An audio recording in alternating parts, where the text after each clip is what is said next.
Hello, I'm Mr. McBrien. This is TEJ20, Converting Units. So in circuits, as in many areas of science and engineering, we can have a wide range of values for any given unit. For example, Niagara Falls generates 4,900,000,000 watts. In contrast, an LED in a circuit like we'll use in this course consumes 0.10 watts. So we have a very wide range of values for energy in things we might wish to discuss in this course. And really, it's clear, it's more convenient to convert these large and small numbers to something more reasonable, say something between 1 and 1,000. And this is what we'll learn how to do today.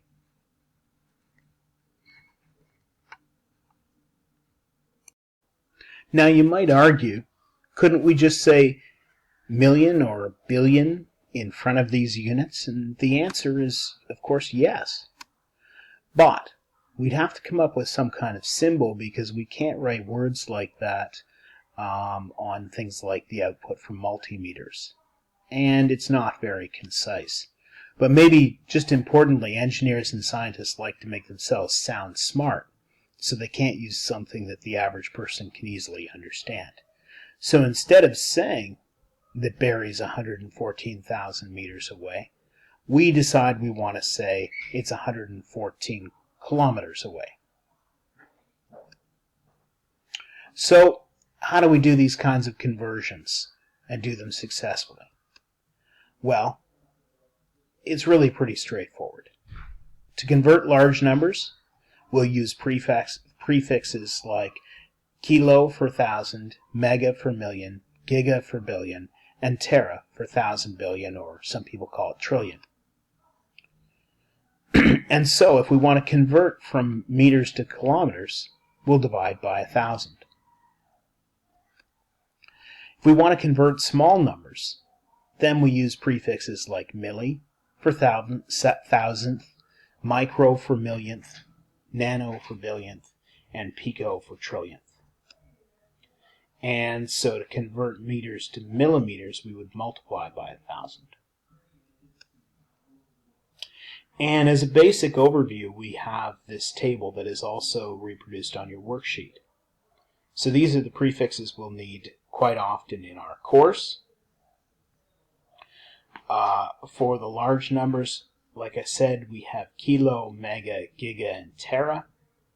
And for the small numbers, we have milli, micro, nano, and pico.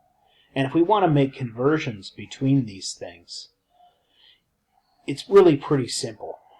If we want to go, for example, from meters to terameters, we need to divide by a 1 with 2, 3, 6, 12 zeros. If we want to go from meters to picometers, we would divide by this number, 0.000000001. In contrast, if we want to go from, say, picometers to meters, we would multiply by this number. Okay, and if we want to go from, say, megameters to meters, we would multiply by 1,000,000. All right, so let's see how we use this kind of idea in anger. So let's go back to our statement. Niagara Falls generates 4,900 million watts of energy. Convert to more reasonable units. So we need to make the number smaller. So we go to the higher part of the table and we find a similar number of zeros that we have here. So with 9 zeros we have giga. And then what we can do is simply divide by that number, 1 billion watts per gigawatt. Divide by that number, and we find that Niagara Falls generates 4.9 gigawatts of energy. Small numbers, very similar concept. So if our circuit consumes 0.81 watts of energy and we want to convert it to more reasonable units, something between 1 and 1,000, we go back to our table and we look for something that's going to move our decimal 3 places. We need to move it 1, 2, 3 places, and that'll give us a reasonable number. And so we look and we say, okay, let's convert watts to milliwatts, and that'll mean that we'll be dividing by 0.001 or multiplying by 1,000. So we divide by 0.01 watts per milliwatt, and when we punch this into our calculator, dividing 0.81 by 0.001, we get 181 milliwatts. Okay, and it is very common for students to have trouble with unit conversion, not with the concept, which is really pretty easy to understand, but with knowing when to divide and when to multiply. And what you can do is you can memorize this idea of when you move from unit to a prefix, you memorize what you have to do. But there are in fact 2 ways that you can guarantee that you get the direction right every single time, with varying degrees of certainty. So let's talk about unit analysis first.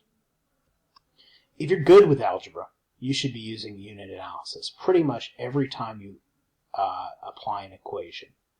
And the reason why is because it will help you to solve these problems with great certainty and to understand the mathematics of problems better.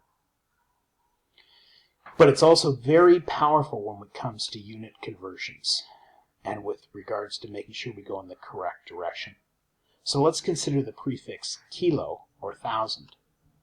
We can rewrite that line in our table as 1,000 meters per 1 kilometer, or remember that the division line, we can consider this division to be the same as saying per. So 1,000 meters divided by 1 kilometer. And as long as we treat this way, we can start to write our unit expression as if it's a fraction in its own right, and we can cancel our units algebraically to make sure we come up with what we want. Okay, so let's apply that concept.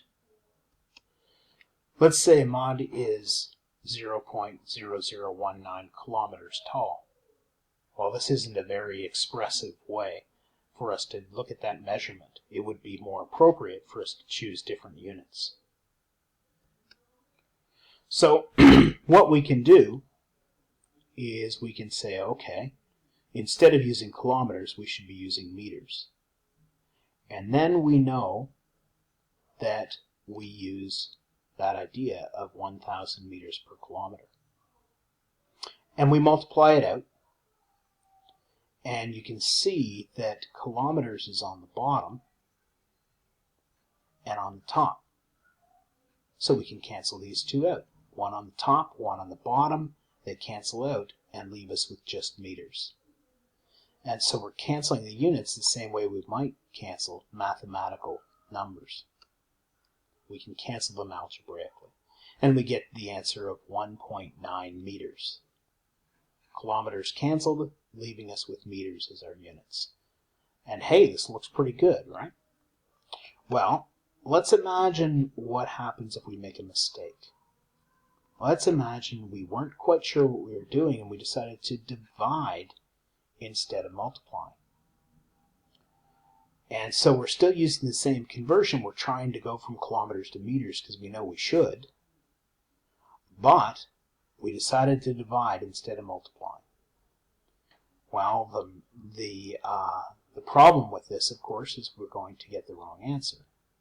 But if we do the unit analysis, if we take and do our unit analysis, we can try to cancel.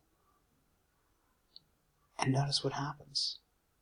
Instead of getting meters as our answer, when we divide by meters per kilometer, kilometers goes up to the top, and we multiply kilometers times kilometers. Meters moves to the bottom, and it doesn't cancel, and our units become kilometers squared per meter, which isn't meters at all, and isn't a measure of distance, unless we do some canceling. So, this ridiculous answer that we get, not in meters, and not between 1 and 1,000, isn't a good unit of height that we expected to see, and we know something's wrong, and we can go back and put a multiplication symbol in there.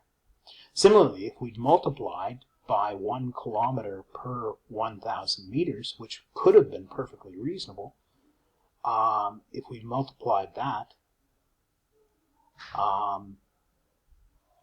we would have also gotten the wrong units and the wrong answer.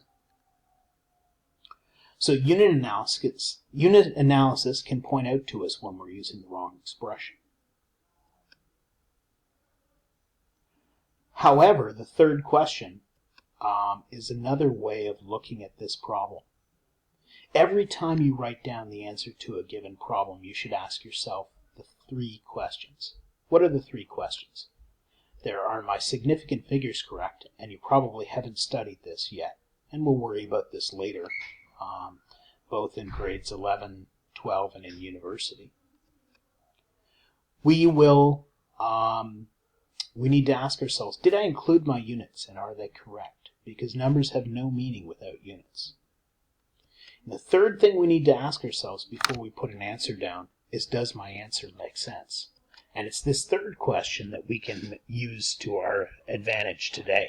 And the reason why is because the third question can often detect when we divided when we should have multiplied, or multiplied when we should have divided.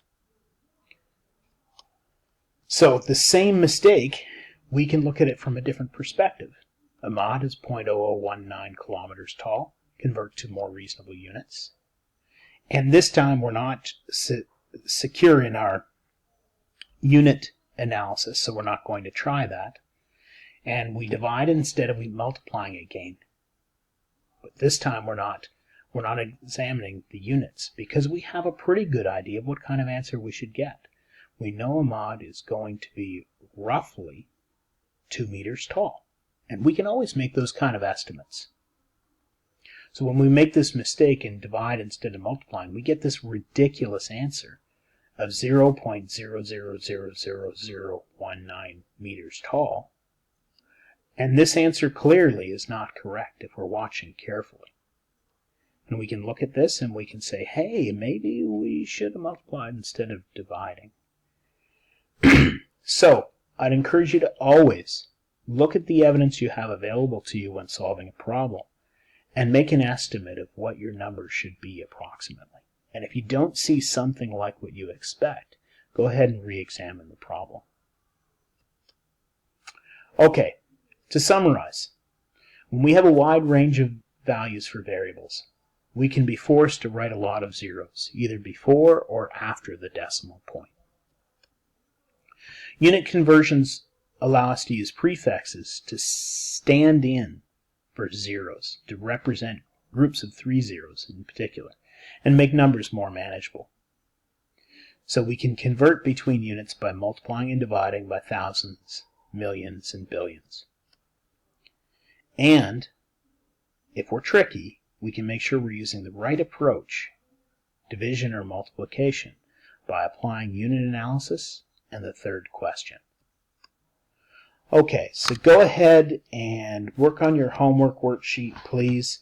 Have a look. The answer key is up on Google Classroom. Have a look and bring any problems you have to class tomorrow.